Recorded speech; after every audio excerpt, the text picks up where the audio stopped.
Increase. So this award lets me know that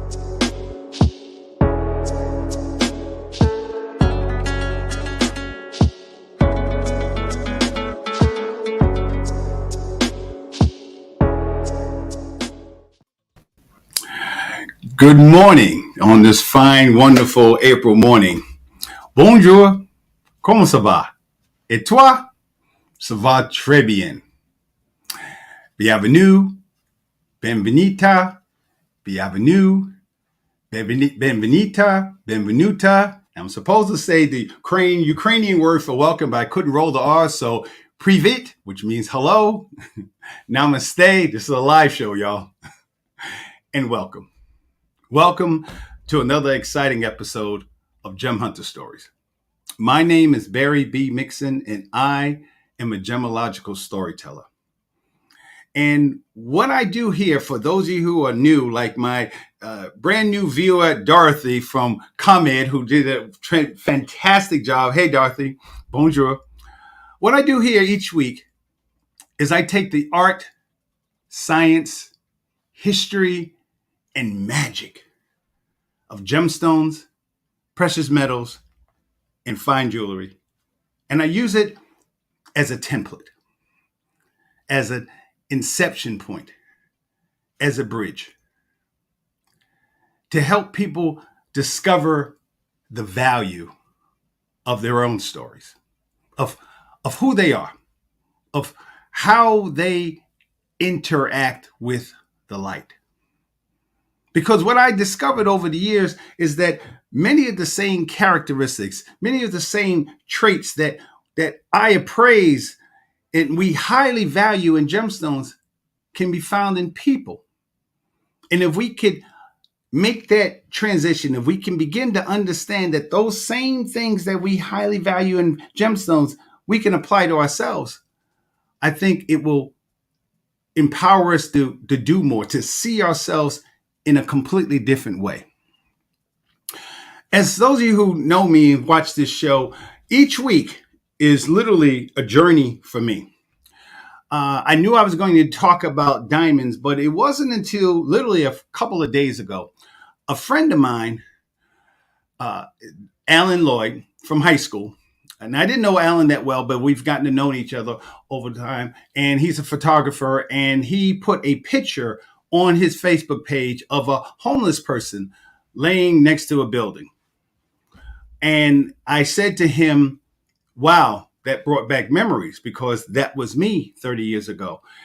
And he asked me, how did I do it? How did I get out of it? And what made me start to, it reminded me of not only just what I went through, but literally the promise that I made to God. This is what this show is about. This show is the continuation of the promise that I made to God, that if I ever got out of homelessness, that I would spend the rest of my life helping people find and discover their own value.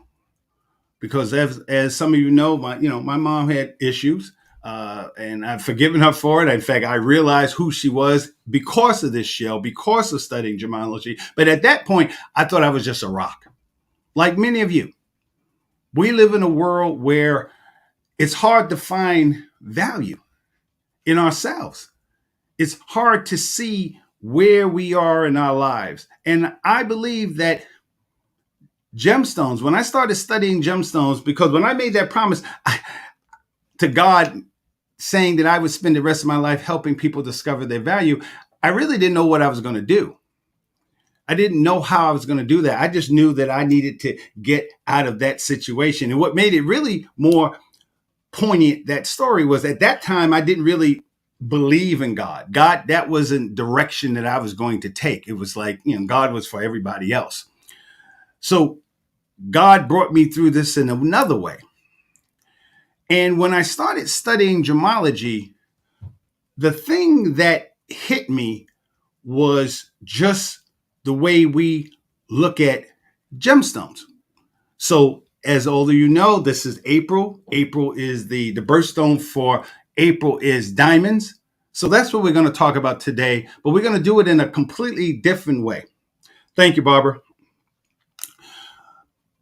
I entitled the show, Diamonds, What Are Your Characteristics? So when you think about diamonds, let's start from the beginning. What is a diamond? Now, there's hundreds, literally hundreds of websites and commercials and shows and TV shows and streaming platforms that will tell you what a diamond is. But like I said, I'm going to show you today how you can take that information and apply it to yourself. So the first question is, what is a diamond? When you see a diamond, when you look at a diamond, what do you see? This is April. Here's a diamond. This is what most people think about when they see diamonds. I have a big giant diamond sitting right here. Obviously, it's not real, but if it was, it would be about 4,600 carat diamond. Those of you who want something like this, I can provide the diamond and, of course, a harness for you to wear it with. But this is a diamond. But when most people think about diamonds, this is what they see. They see something beautiful. They see different colors. They see different shapes. When people think about diamonds, this is what they see. And the first thing I want you to understand today is that diamonds are not rare. They're not. Diamonds are not rare at all. Diamonds can be found all over the world. This is just a basic map of where diamonds can find. Now, map here is just where diamond mines actually are. If you look where the United States is, there's actually a diamond mine. This is all the way up in Maine, but there's actually a diamond mine in Tennessee that it's called the Valley of Diamonds. And sometimes people actually find diamonds there. They're not gemstone quality necessarily, but diamonds can be found there. So diamonds are not rare. So that's the first thing I need to get out of your head, that diamonds are not rare. In fact, last year I was looking at the numbers in one of the jewelry or gemstone magazines or trade publications, and last year alone, 140 million carats of diamonds were mined. Just last year alone. This goes to 2019, but look at the numbers, volumes and millions. So literally over 100, here's 150. So look at the trend. Look at the trend. In fact, in 2017, over 150 million carats of diamonds. So diamonds are not rare. When most people think about diamonds, they don't think about where it comes from. They don't think about how it was mined, the people that did it. They don't think about, this is a diamond mine. This is the diamond mine, which is no longer producing diamonds in Russia. But when this is called the Kara diamond mine. But when people were mining this, millions of carats was mined out of this mine for I think about 20, 30 years. To open up a diamond mine, you need to start with around 750 million dollars, almost $1 billion, just to start a diamond mine. Diamonds, people don't think about how diamonds affect different countries. There are countries, Botswana, Namibia, that their primary gross natural product is based on diamonds. There you go. People don't see it. People don't understand. They just see the diamond. Oh, it's so pretty. Oh, it's so beautiful. They don't understand that this is what a diamond looks like before anything happens to it. This is it. How many of us would necessarily, walking down the street, see this stone? I mean, it's all clean and nice, but if it was laying in the dirt in the field, how many of us would, maybe your child would, but how many of us would really pick it up and go, oh, this is the diamond? We talked a few weeks ago about blood diamonds, and as I told you, even though, just like it happened in 2006 when we did this whole thing about blood diamonds, and I told you how the jewelry industry was terrified. Oh my God, the industry is going to be destroyed. Not. People bought even more diamonds that year. And I told you just a few weeks ago how my mentor, Robert James, told me that now with diamonds, synthetic diamonds are becoming more and more, not only more popular, but also the process of creating synthetic diamonds have been refined. So now you can buy diamonds pretty much almost any carat size that's synthetic, and you cannot tell the difference. Even with my training, you cannot tell the difference without serious equipment. $100,000, $1 million equipment. So what is a diamond? I told you and been telling you for a long time, and most of you know, diamonds are made out of carbon. That's it.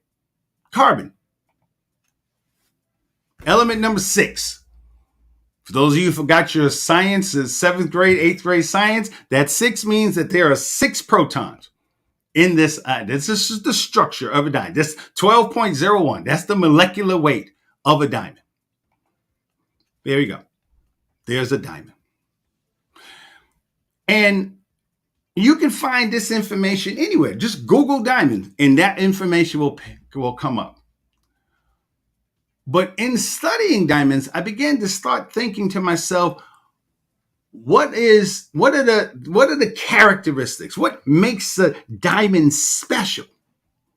Diamonds come in basically 3 forms. They come in a cubic format, like a square, a cube. They come in a 8-sided structure, which is called an octahedron. And then sometimes they come in a structure that has 12 sides, a dodecahedron. That is the primary structure of a diamond. A diamond is what's called isometric, meaning that when light comes through a diamond, it goes straight through. A diamond is almost like a time machine. I shouldn't say a time machine. A diamond slows down light, but unlike most other gemstone, the light that goes through a diamond goes straight through. It does not deviate at all. It does not break into different streams of light like other gemstones. This is the structure of a diamond. This is it. Here is the structure that would create a black diamond, and here is a diamond that this is actually more of a octahedron shape, the one on the right. That's a diamond.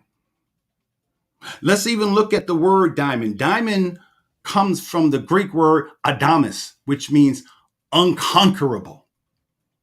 Unconquerable, and that was the thing that made me start thinking about how we can apply the things of a diamond, the things that make a diamond special. We can see that in ourselves. Diamonds, as many of you know, diamonds have a hardness of a 10. Here's the different scale of diamonds. So it goes from 1 to 10. 1 is talc, like talcum powder, your gypsum, your calcite, your fluorite, all the way to a diamond. You can see corundum is rubies and sapphires. So that's a 9. So the difference, and it's a exponential scale. So the difference between a 9 and a 10 is 140 times. A diamond is 140 times more harder than the next lowest element, which is corundum, or next lowest element, hardness of rubies or sapphires. So that's a diamond. That's what a diamond is. So when you, and I told you that the whole reason why when you look at a diamond, the whole thing about diamonds, this time of year, a lot of people are getting engaged. It started from a story. It started from a story. Maximilian the first Holy Roman Emperor, and the woman that he wanted to marry, Mary of Burgundy, he gave her the first engagement ring. And although he really didn't give it to her, he gave it to her father, Charles. And what Maximilian wanted is he wanted the upper regions of France and Belgium. That's what he wanted. And at the time, diamonds weren't cut. So there's a place in Belgium called Bruges. And Bruges was the first place where they started actually faceting diamonds. So her father, Charles, was kind of like men are today. They're into technology, into, video games and the latest car systems and television. So Charles was into that type of technology, diamonds. So Maximilian gave Charles a diamond ring to give to his daughter, Mary, in order to marry her. And unfortunately, Charles got killed. He got really, it was a pretty bad thing. He got killed in battle. So Mary wrote Maximilian a letter that said, hey, Max, listen, my father died. I'm here all by myself. Do you still want to marry me? And fortunately, Maximilian really did love her. So he married her. He had never met her before. He just gave her a ring, to kind of create the whole setup. They hooked up. And unfortunately, they got married. And unfortunately, Mary died in a horse accident like 5 years later. And, he got married again later on. But Mary was his first love. So everything that you know about a diamond comes from a belief.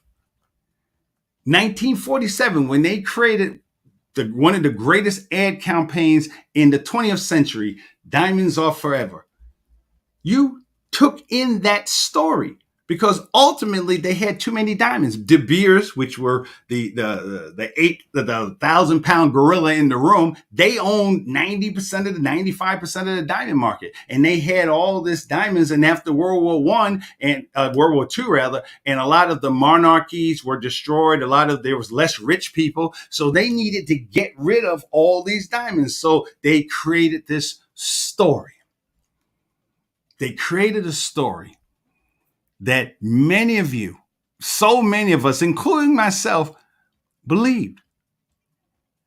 And my thinking started, as I started to process this, as I started studying gemology, I began to say to myself, well, wait a minute. If it's all based on a story, if everything is based on a story, if diamonds are not rare, diamonds don't have any really, other than their hardness, diamonds don't really have any real specific characteristics that make it special, other than the hardness. Okay. Other than the way it reflects off the light once it's faceted. But again, diamonds were faceted much later. So it was all based on the hardness. So it was a story that was created 1947, and we believed in that story for the whole 20th century, for the 21st century. We believe in that story. So how can you extrapolate that story into yourself? If diamonds are based on a story, then that story has value. What can it mean for yourself? What characteristics that you have? What are the things that make you different? Think about it. 8 billion people on the planet. 8 billion. Whole lot of people. And yet there's only one of you. There's only one of you. Whatever your name is, whatever your race, whatever your gender, whatever your sexual orientation, whatever your political orientation, whatever you, that is your story. That is who you are. That is how you interact with the light. So if it's based on a story, and that story is what gives it value, as I always say, nothing has value without a story, then how can you use that for yourself? So this is the diamond. This is you. This is who you were. This is who I was 30 years ago when I was homeless, just a rock in a field, living in the streets of Chicago. People would walk past me all the time. They didn't know what I had done. They didn't know about my 14 years in the Marine Corps. They didn't know about my, not one, not two, but 3 degrees, biology, chemistry, biochem. Yeah. They walked past me. I was invisible. A diamond. A diamond. You know, people talk about being a diamond in the rough, and we say it, but really think about it. What is a diamond? That diamond in the rough requires 2 things. It requires, one, that people understand what it is. But before you understand what it is, before people understand, you have to understand what you are. What are your characteristics? If they had a book, yes, there's a book, Gemstones of the World. And let's say there was 8 billion pages in this, what would it say about you? If it said, what is your hardness? What is the thing that makes you do the things that you can do? Sing, dance, politics, you're running a business, you know how to cook and bake and clean, and you know how to I don't know, play basketball. What are your characteristics? What are the things that make you different? As I told you yesterday, I'm going back to France next month, and I had to do some things with the airlines, and I spoke to this person from, I won't even say the airline, but I spoke to her, and she was horrible, absolutely horrible. But yet, when I made another phone call later on in the day about my electric bill, I talked to Dorothy. Okay. Now here I'm calling someone up to literally just do mundane stuff about how much do I owe? I need to make a change to my bill. And Dorothy, who didn't know me at all, I was just another ComEd customer. And she said, "Good morning. Thank you for calling ComEd. How can I help you?" And when she said it, I felt like, wow, this is different. So what is your characteristics? What is it that made her different, Dorothy, different than the other woman, who actually her name was Dee? Her name was Dee. And all of us have experienced people in our lives that when we really think about it, when we see that person, we experience that person could be wonderful. That person could be horrible. We can meet someone who is mean. We can meet somebody. So if you are a person that people love, let's get back up. Who you are as a person is a manifestation of what's inside, just like a gemstone. What is your characteristics? A diamond's characteristic is that it is hard. A diamond's characteristic is that it has a refractive index of 2.4, meaning that when the light goes through, that's the refractive index. A diamond is not pleochromatic, meaning it does not split the light into different colors. A diamond is made up of carbon. And we can go on and on. A diamond comes from a certain place in the world. Diamonds are brittle. So what are your characteristics? What is the thing that makes you different? This is a black diamond or a carbonado. A carbonado. Look at the structure of that. Look at the beauty of it just in its raw form. And yet, once it's cut, here it is again. This is a different one. Not as dark, it doesn't have the same things in it. But from that,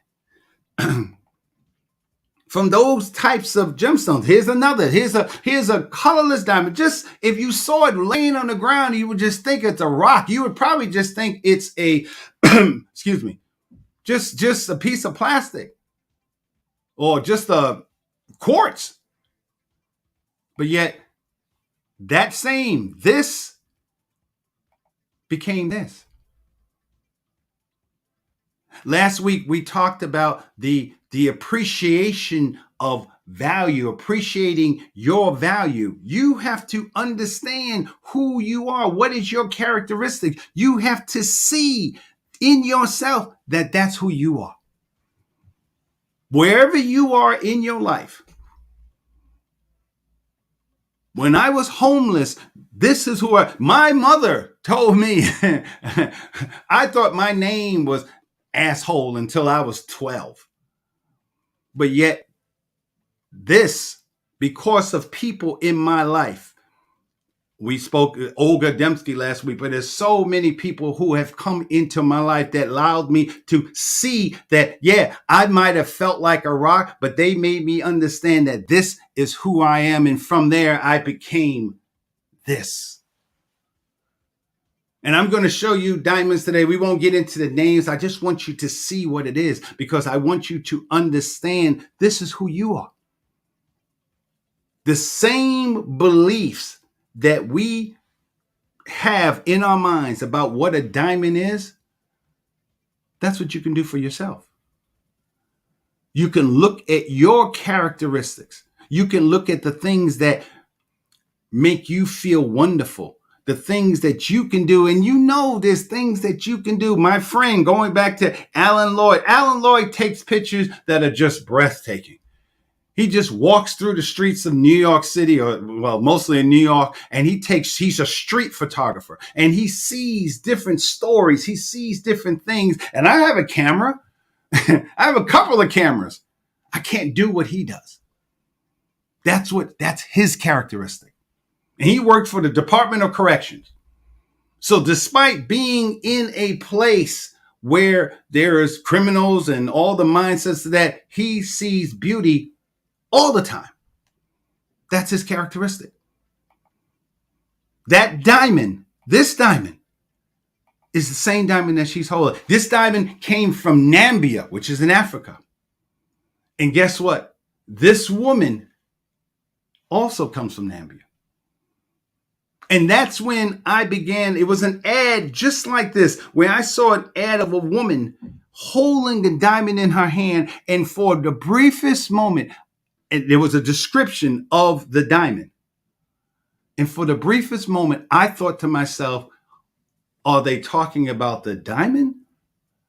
Or are they talking about the woman? What qualities make her rare? Why did they pick her? Of all the people, of all the beautiful women, white, black, Hispanic, whatever, Asian, why did they pick her to hold that diamond, to be a representative of that, the beauty of that diamond? And when you understand the power of that, you begin to understand how to discover the value of your own story, of what makes you different. How you can be this. This is me. This might be where you are in your life right now. This is what you feel like. You got bills to pay. Your kids are driving you crazy. You hate your job. You know, you're in a bad relationship. You're going through a divorce. You're going through this. This is how you feel. In your heart, in your soul, you feel black. You know, you just feel like, oh my God, I got to get up today. And yet, when you realize who you are, this becomes this. The Black Olaf. Look at it. Someone saw that. Someone saw the beauty, even in that rock. And I get emotional because that's where I was. That's where I was for a long time. When I lived in the streets of Chicago for a whole entire year, this is who I was. Until people came into my life that made me understand that I could be more, that I could be something else. The Hope Diamond. The Hope Diamond. That hope, I don't have a picture of the Hope Diamond before it was cut, but someone saw that diamond. Someone saw the value of that diamond before it became that diamond. And the reason why they knew what it can become, because they understood the characteristics. They understood what it meant. They understood that this diamond, this thing, this person, despite what that person may look like at that moment, they understood that this person can become more.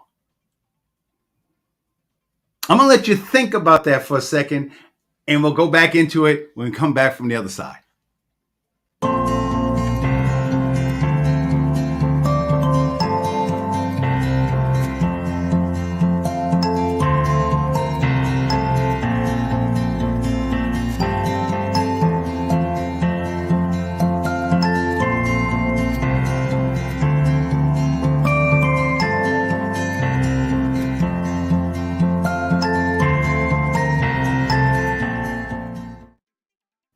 Wow, thank you. Thank you, Barbara. It's Barbara and I, we talk all the time, and I never know necessarily the commercial that Barbara's going to put on, but that's exactly, it is Easter. Easter is coming. Easter, this Good Friday. You know, and what is it? And again, here's, I'm someone who don't necessarily go to church. Hey, Marie, someone who's a babe in Christ, but I can sit here and tell you today that I understand what God can do for you.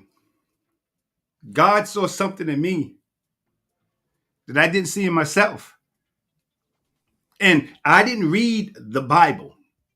You know, I know a little bit more now than I did before. Again, thank you, Marie.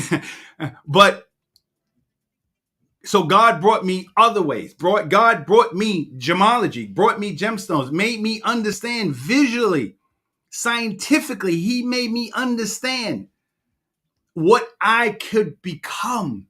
That in my heart inside of me was this. And because I was a diamond, that I was unconquerable. That I could embody everything that a diamond is. That all diamonds have the same thing. The only difference between this diamond and any other diamonds that you see is this diamond has something in it. Nitrogen. 78% of the air that we breathe are nitrogen. But when you put nitrogen in a carbon structure, in a cubic, octahedron, dodecahedron structure, just a hint, it becomes this. It becomes what you see. I want you to understand that this same concept that exists for this diamond, the same way that I can just tell you all the scientific thing. What I want you to understand is not just the science, but to understand that if the science is that for this gemstone, then that same science relates to you. The same structure. This is the same thing. It's a diamond without the nitrogen. Without the nitrogen. This is a diamond. Same structure. Here's the heart. And because it's just faceted in a different way, it's cut in a different way. It was carved. Someone saw it. Someone saw what it could become. When you cut a diamond starts just, you lose half the weight just cutting it. You have to make a decision when you decide to facet a diamond. A diamond just doesn't come, it starts out, let's say it starts out as a 5 carat, and here we go, a 4,600 carat diamond in the rough.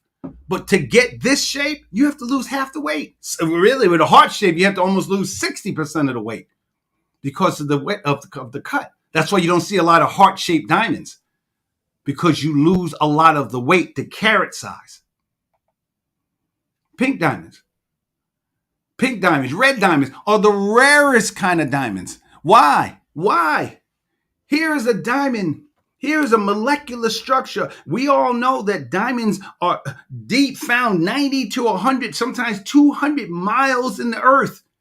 200 miles in the earth, 70,000 pounds per square inch, 3,600 degrees.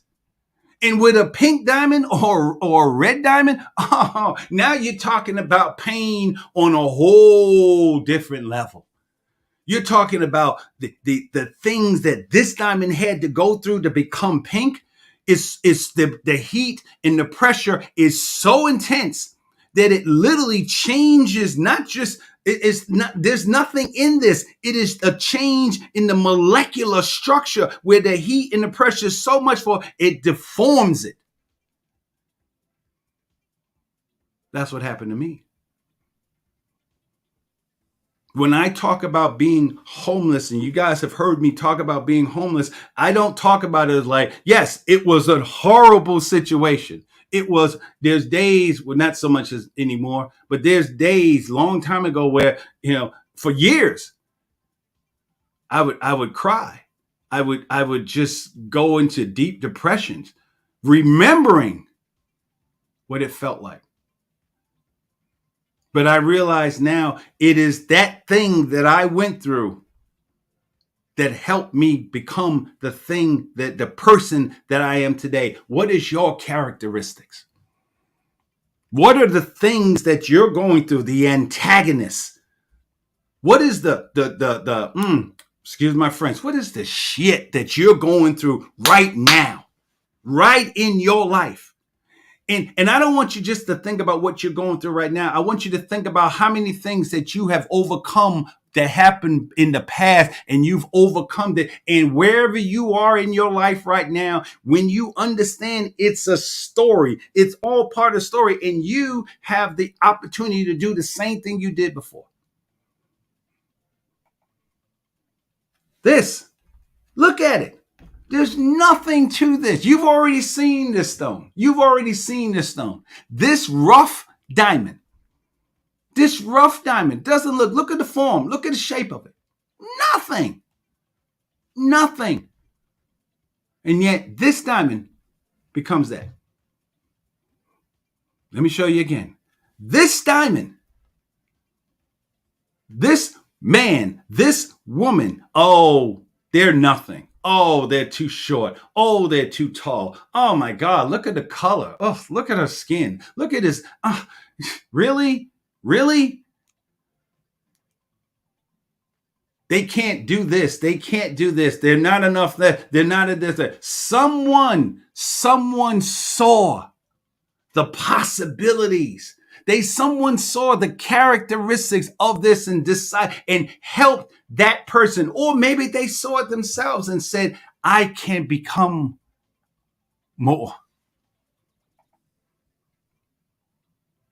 That's what As a Man Thinketh talks about. Very soon, so altered. And let me change it to women. As a woman thinker, very soon, so altered has her mind become that the workshop can no longer hold her.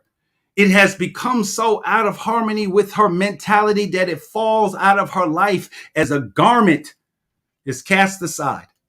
And with the growth of opportunity which fit the scope of her expanding powers, it passes out of it she passes out of it forever. I'm not reading that. There's no book in it. As a man think of books is on the other side of the room. I can say it like that because I began to understand that your characteristics, the things that you are, makes you this. Not only did someone take that basic yellow stone and saw the possibility of the one that it made others. Though his mom and dad is sitting, and they made little yellow diamond children. There's a reason why when you have a child, you have parents who care about their children, who teach their children how to read, who teach their children how to do math, who make their children go to school every day and say, like my mother used to say, you're getting the hell out of here. I don't know where you're going, but you're getting the hell out of here. Because she saw it. She saw my characteristics. She knew what I could become. Here you go. Look at it. Nothing. Oh, Barry, that can't be a diamond. Yeah, it is. Yeah, it is. And what's the difference? This is basically just same thing. Just nothing. This is actually a sapphire. Nothing to it. And yet it becomes this. Yeah. It's called the twins. And we'll talk about each of them. This is called the twins. So from out of this, they made two matching diamonds. And then what was left over, they created this. From that same rock that was nothing. How can you relate? How can you take that concept and extrapolate it to yourself? I challenge you. I challenge you to sit there and think about the things that you've gone through in your life, the things that make you different, the way you look, the way you feel, the way you think, the way you see something, the way you see colors, the way you put clothes together, the way you do all the things that you do. Ladies, I've walked into people's, men too, but how many? I've walked into women's houses where their bathroom, their rooms, their whole thing is like, oh my God. I remember when I was moving into a condo and they were showing me a place and they was showing a model who someone had already bought the model, but they was using it as a demonstration, as a demo model. And I walked into the room and the room literally had like 4 different colors. And I said, she kept the real estate agent kept saying he. I said, I don't mean to be rude, but is this man, is he gay? And she said, yeah, how did you know? I said, because I don't know. I would never be able to put these colors together. It was incredible the way he put those colors together. That was his characteristics. Those are the things that made him special. Here it is. Here's that same gemstone. And yet from that rock came these earrings. These earrings that are worth tens of thousands of dollars. Thousands of dollars. Matching. Look at them. Look at these earrings. I don't just let you guys drool for a second. But while you're drooling, looking at that, understand that came from that same rock. It came from that rough diamond. And the only thing I ask for you to do is to look at that gemstone and see yourself. See yourself as that rock who may not have been faceted yet. May not have been cut yet. Maybe you don't understand your value. You don't understand who you are. You let other people define you. You let other people tell you, oh, you're nothing. You're never going to be nothing. I know what that feels like. I told you, my mother told me that for most of my life.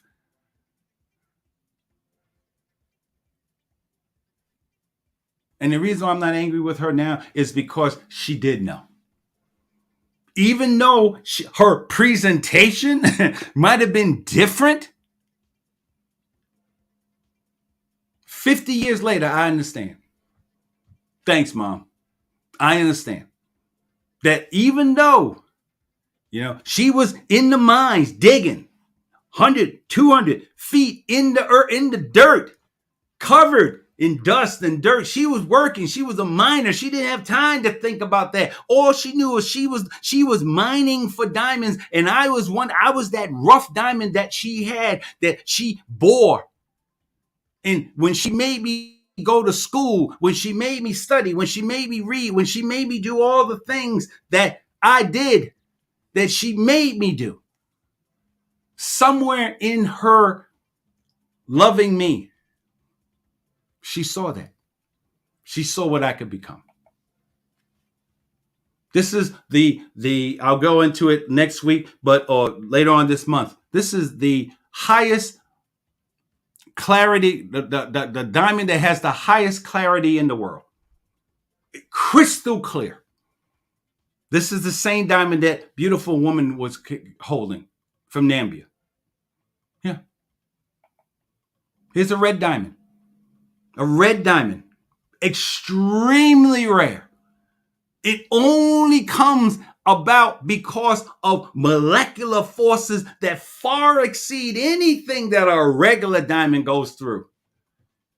Anything. There's people right now who are going through illnesses and financial problems and marital problems and problems with their home, and the people that in Tennessee that experience a tornado, they're experiencing tremendous pressure and heat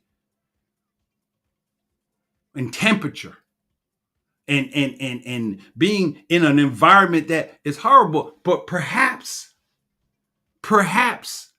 out of those conditions, out of those things, they could become more.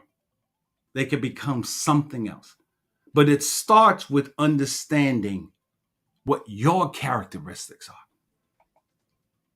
How do you become this?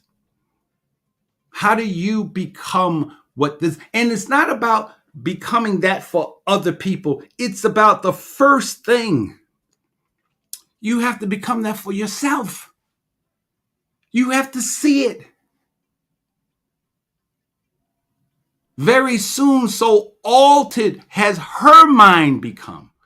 Not her friends, not her buddy, not her family, not her cousin, not the person at work. So altered has her mind become that the workshop can no longer hold her. You have to see it in yourself. Just like someone saw this as a rough diamond, someone saw this long before it became this. It took a year just sitting there looking at it and saying, what are we going to do? How are we going to cut this diamond? How are we going to facet this diamond? How are we going to polish this diamond in such a way that it interacts with the light? That's the opportunity that you have. That's what Dorothy did. She wasn't just she just didn't accept my phone call. Hi, welcome to ComEd. How you doing? What do you need? No. She said, good morning. Welcome to ComEd. Far as I'm concerned, and I told her this, and she's probably blushing right now. I told her, I said, far as I'm concerned, you own ComEdison. When I think of ComEd, every time I turn on my light, I know Dorothy's somewhere because of her characteristics. And I've never met the woman, just one time on the phone, never met her. But I heard the sound of her voice. I heard the caring. I heard the thing that made her special. And that's what we have to do. A blue diamond. A blue diamond. A blue diamond comes about is because you got a basic molecular structure, carbon in some cubic, octahedron, dodecahedron shape. And because there was a hint, just a hint of boron, gave it that color. It gives it that color. And for us, that hint of something is your education, is your practicing, is your training, is the things that you decided to do. is, oh, you're building a business, and it's that perseverance. That's the secret ingredient. Nobody looks at that gemstone and say, oh, it has quite a bit of boron in it. No, you don't see it. That's the magic of it. You don't see it. All you see is the manifestation of that. At the end, yellow, colorless, all the crown jewels. These are the crown jewels. Yes. Queen Elizabeth, all those jewels. This is what pink, green, that had to be in a radioactive environment. That's what it becomes. Orange, purple, even a chocolate diamond. Even the chocolate diamond comes about because of the thing that's in it, the characteristics that it have that makes it this. So your homework assignment, thank you, Barbara. Your homework assignment this week is not to just discover the value of your story, but I want you to sit down or just take some time to think about, what are your characteristics? What makes you special? And then you can decide what gemstone you want to be. You could be a diamond, you could be a ruby, you could be an emerald, you could be whatever you want to be. That's the magic. And that's what I talk about each week on this show. Showing you how the things that make you special, the things that make a gemstone different, special, is exactly what makes you special. So I hope you enjoyed today. And as always, my name is Barry B. Mixon, and I am a gemological storyteller. And please take that time. You will never forget the time. You will never regret the time that you spent on seeing your own and discovering your own value. So until next week, au revoir, à tutela, voilà.